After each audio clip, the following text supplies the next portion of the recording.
श्राद्ध पक्ष की दशमी, एकादशी और द्वादशी, इन 3 तिथियों पर एक रोटी में थोड़ा सा मीठा रखकर सोमक पितृ का नाम लेकर यदि गाय को खिला दिया जाता है तो अगर कोई पूर्वज प्रेत योनि में भी पड़ा हुआ होता है, भटक रहा होता है, जिसको पिंड नहीं मिला, जो अचानक मर गया होता है, अधोगति में चले गया होता है, उस जीव की मुक्ति दशमी श्राद्ध पक्ष की, एकादशी श्राद्ध पक्ष की और द्वादशी श्राद्ध पक्ष की, ये 3 दिन सोमक पितृ का नाम लेकर रोटी में, पूड़ी में मीठा रखकर अगर गाय को खिला दिया जाता है ये 3 दिन तक, तो वो पितृ कभी भटकते नहीं है, उनको मुक्ति प्राप्त हो जाती है, मोक्ष में। पितृपक्ष को हम समझे। किसी ने कहा नखून मत काटना, किसी ने कहा नया कपड़ा मत लेना, पितृपक्ष में 16 दिन नए कपड़े नहीं लेना चाहिए, कोई कहे ये नहीं करना चाहिए, कोई कहे मकान का मुहूर्त, कोई कहे ये मुहूर्त, कोई कहे वो मुहूर्त, कोई कहे अच्छा काम करने के लिए मत जाओ, अच्छा मंगल कार्य के लिए आगे मत बढ़ो। शिव महापुराण की कथा कहती है कि पितृ बुरे नहीं होते हैं,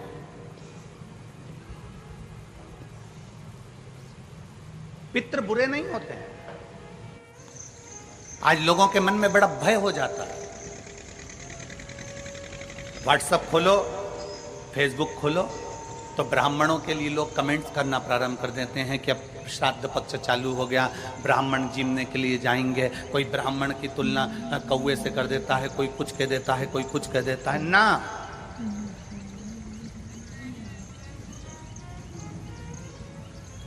गायत्री करने वाला ब्राह्मण, वेद पाठ करने वाला ब्राह्मण, संध्या करने वाला ब्राह्मण की तुलना किसी साधारण से नहीं होती, उसकी तुलना तो स्वयं नारायण और ब्रह्मा से होती है, स्वयं नारायण और ब्रह्मा से होती है। किसी ने कहा कि तुम अभी नया वस्त्र मत लो, पितृपक्ष चल रहा,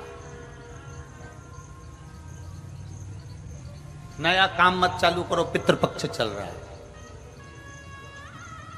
श्राद्ध का मतलब क्या है?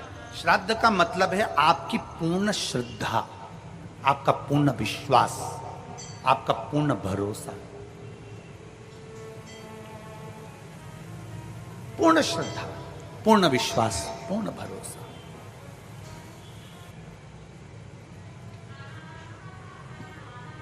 पितृपक्ष श्राद्ध का समय गलत समय नहीं है। कोई काम आपको शुरू करना है तो पितृपक्ष में शुरू कर सकते, बस पितृपक्ष में एक काम चालू करो।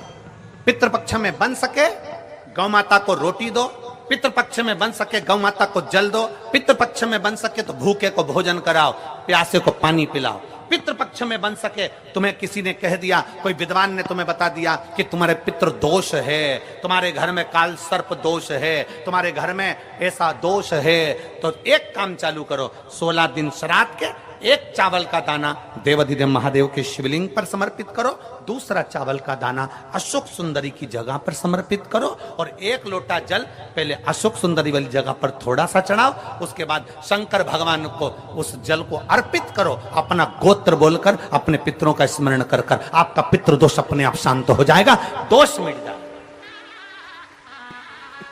आपका पितृदोष शांत, आपका दोष समाप्त।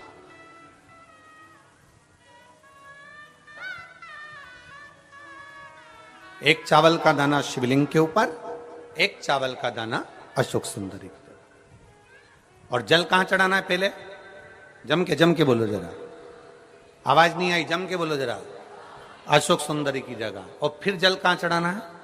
शिवलिंग के ऊपर, शंकर बाबा क्या बोलकर?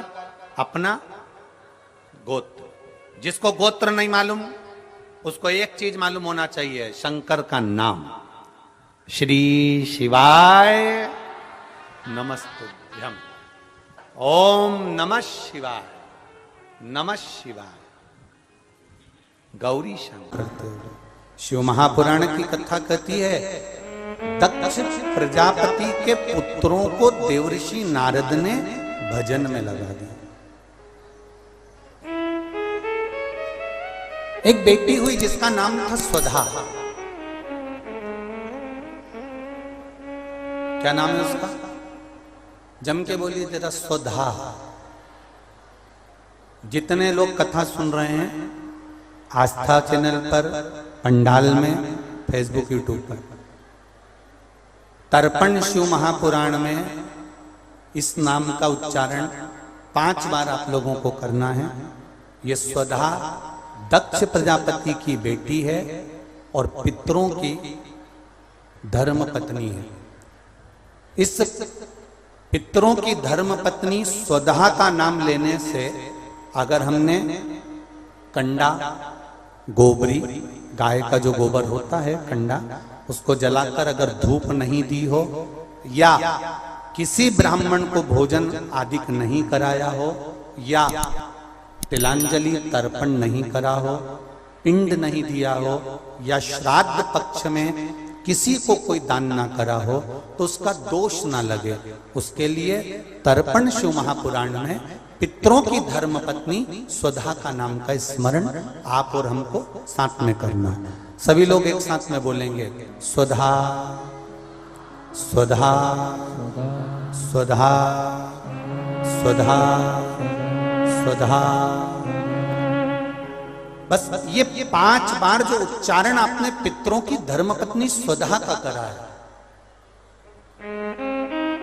जिस समय पर पितृलोक से आर्यमा देव के साथ में हमारे यहां पर आते हैं। और मेरा बहुओं से निवेदन है, बेटियों से निवेदन है, माताओं से निवेदन है, मान लो आपको कोई ब्राह्मण देवता ने कहा कि आपके यहां पितृदोष है, आपको कह दिया कि पितृदोष है, तो आपको घबराना नहीं है कि महाराज जी मुझे क्या करना पड़ेगा। पितृदोष है, एक चावल का दाना घर में से लीजिए, हथेली पर रखिए, पानी का जो मटका होता है, हंडा होता है, पानी का जो मटका है, हंडा है, जहां पर रसोई घर में तुम पानी रखते हो, उस हंडे के पास में, मटके के पास में उस चावल के दाने को लेकर जाइए, अपने पितरों का स्मरण कर कर स्वधा स्वधा स्वधा स्वधा स्वधा 5 बार बोलकर शंकर भगवान के शिवलिंग पर, तुम्हारे घर में शिवलिंग हो तो घर में, और अगर मंदिर में शिवलिंग हो तो मंदिर में, उस चावल के दाने को चढ़ा दीजिए। कैसा भी पितृदोष होगा समाप्त हो, मात्र स्वधा का स्मरण बहुत।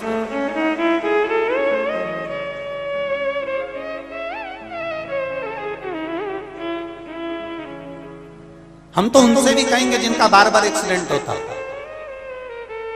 जो बार बार गिरते पड़ते रहते हो, बार बार एक्सीडेंट होता हो, बार बार उनको चोट लगती हो, बार बार, और उनको भी कहेंगे जिनको सर्दी की बीमारी या दमे की बीमारी या श्वास की बीमारी, उनसे भी कहेंगे कि श्राद्ध पक्ष में एक चावल के दाने का प्रयोग स्वधा नाम से अवश्य करें। चलने में दम नहीं भराएगी, श्वास नहीं भराएगी। और दूसरा, जो सर्दी का जिसको कोटा होता है, बार बार सर्दी हो जाती है, निमोनिया हो जाता है, कफ बना रहता हूं, उनके लिए भी स्वधा नाम का स्मरण। महाराज स्वधा नाम का स्मरण। दक्ष प्रजापति के घर में बेटी का जन्म हुआ जिसका नाम था स्वधा। स्वधा का जन्म लेते ही स्वधा श्वेत वस्त्र को धारण करती थी।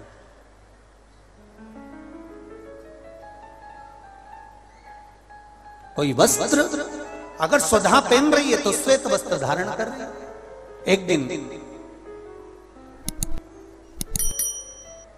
माता प्रसूति ने स्वधा को बुलाया। स्वधा, आप इधर आओ। स्वधा आई। हाँ मां। बेटी, जब घर में इतने सारे आभूषण हैं,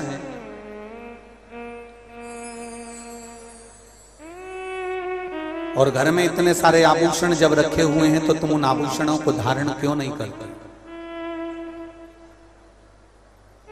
उन आभूषणों को क्यों नहीं पहनते? घर में इतने सारे वस्त्र रखे हैं, तो तुम उन वस्त्रों को धारण क्यों नहीं करते?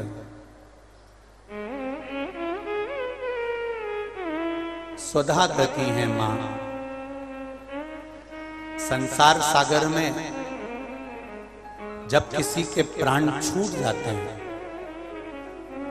और प्राण छूटने के बाद वो जीवात्मा अगर अच्छी जीवात्मा है तो वो देवलोक चली जाती है, जो बुरी जीवात्मा है वो भटकती रहती है, भटकती है।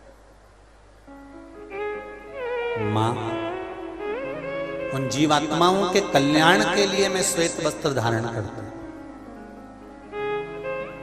श्वेत वस्त्र, श्वेत चावल का दाना, श्वेत दूध, श्वेत दही, श्वेत शकरखंड, श्वेत पुष्प, श्वेत जनेऊ, श्वेत वस्त्र, ये मेरे शंकर भगवान को अति प्रिय लगते हैं। उसका कारण है कि उनको पितरों को मुक्ति देना पड़ती है, पितरों को मोक्ष देना होता है। आज एक प्रश्न किसी ने सीहोर ऑफिस में भेजा है कि गुरुजी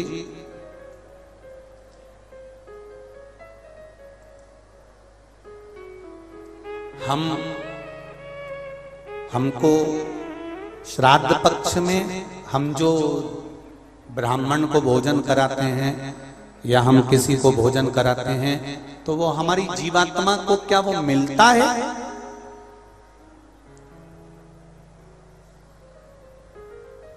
क्या विचार है भाई? अशोकनगर वालों बोलो जरा जल्दी से। प्रश्न भेजा है किसी ने। हम अगर किसी ब्राह्मण को भोजन करा रहे हैं, हम किसी को भोजन दे रहे हैं तो वो हमारी जीवात्मा को मिलता है। 3 प्रश्न हैं और तीनों प्रश्न का उत्तर जरा देखिएगा, बड़ा ध्यान रखना। और जिसने प्रश्न करा है उत्तर प्रदेश से, वो ध्यान से सुनना भाई।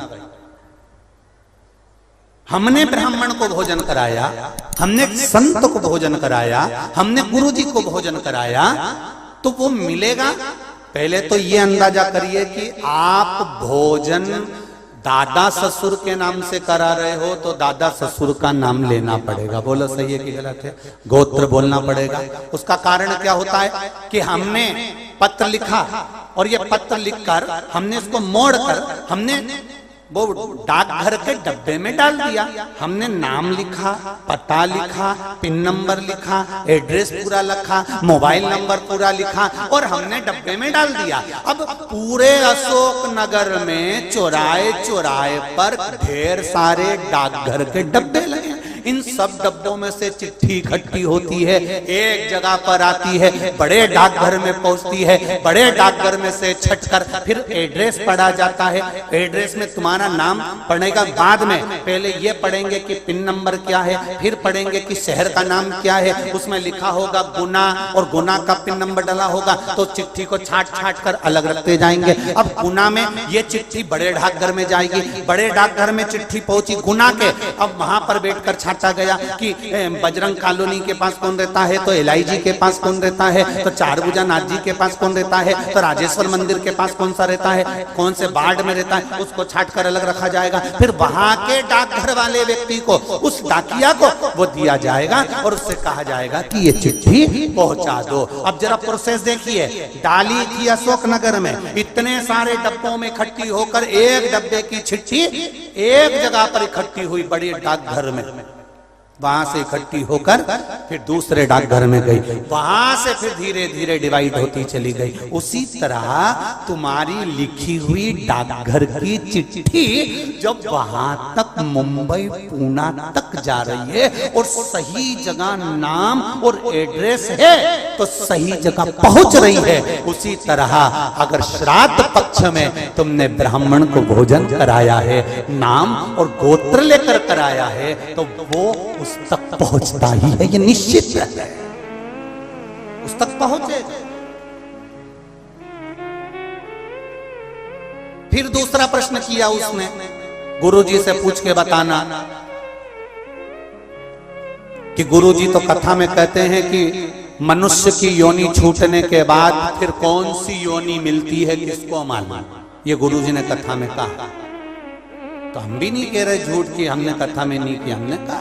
तो उसने प्रश्न करा, अगर वो दूसरी योनि में होगा तो तुमने जो भोजन दिया, हो सकता है वो सांप बन गया, चींटी बन गया, झिंगूर बन गया, शेर बन गया, तो वो खीर पूड़ी खाएगा क्या? और पंडित जी को तो खीर पूड़ी खिलाने का बोलते हैं। फिर जब वो दूसरी योनि में पहुंच गया तो उसको खीर पूड़ी कैसे मिली? पंडित जी से, गुरु जी से पूछ के बताओ। तो हमारा निवेदन है, जब हम यहां से रुपया अमेरिका भेजते हैं तो वहां हमारा इंडियन पैसा नहीं होता, वहां डॉलर में चेंज हो जाता है। उसी तरह खीर पूड़ी भी डॉलर में चेंज हो जाती है, जैसा वो खाएगा वैसा उसे मिल जाएगा। जब भारत की करेंसी, भारत का पैसा यहां से डाला आपने अमेरिका, तो अमेरिका में बदल गया, आपने ऑस्ट्रेलिया डाला वहां में बदल गया, आपने कहीं डाला नेपाल ले गए तो नेपाल की करेंसी में बदल गया। जब यहाँ का रुपया वहां पहुंचकर वहां के रुपये में चेंज हो जाता है, तो हमने जो खीर पूड़ी ब्राह्मण को दी है और तुम्हारे यहाँ का वो जीव सांप बना कि झिंगुर बना कि शेर बना कि गीदड़ बना, उसको उस रूप में जो वो खाता होगा उस रूप में मिल जाता। डॉलर चेंज, यहाँ की खीर पूड़ी चेंज, वहां जाते से।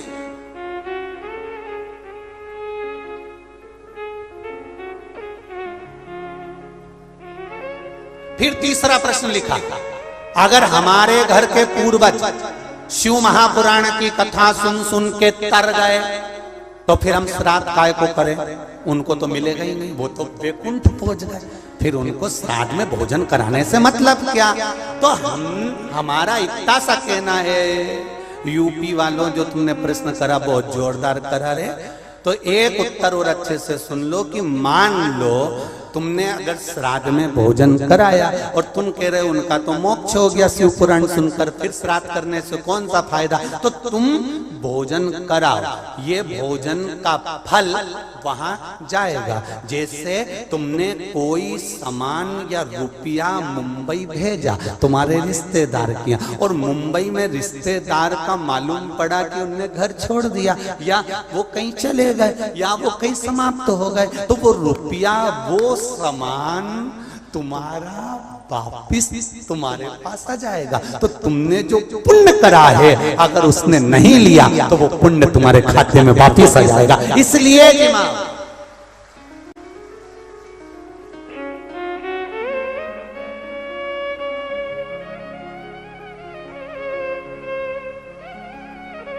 पुण्य करो, सत्कर्म करो। और कथा का स्मरण, बड़े बड़े किस्मत वाले हैं अशोकनगर वालों, बहुत बहुत किस्मत वाले हो, घर जाके नजर उतरवा लेना राई नोन से। इतनी जोरदार किस्मत पायो कि तर्पण शिव महापुराण की कथा, और कोई साधारण जगह पर नहीं, राजराजेश्वर की भूमि पर श्रवण कर रहे हो, कोई साधारण जगह नहीं। बाबा देव अधिदेव महादेव राजेश्वर भगवान की भूमि पर श्रवण कर रहे हो, किस्मत वाले हो, तर्पण शिव महापुराण की कथा सुन रहे हो। और आज कथा का कौन सा दिन है? चौथा। कितने दिन बचे? 25 को समापन, अमावस्या, खीर पूड़ी खाओ और दूसरे दिन से फरियाल की तैयारी।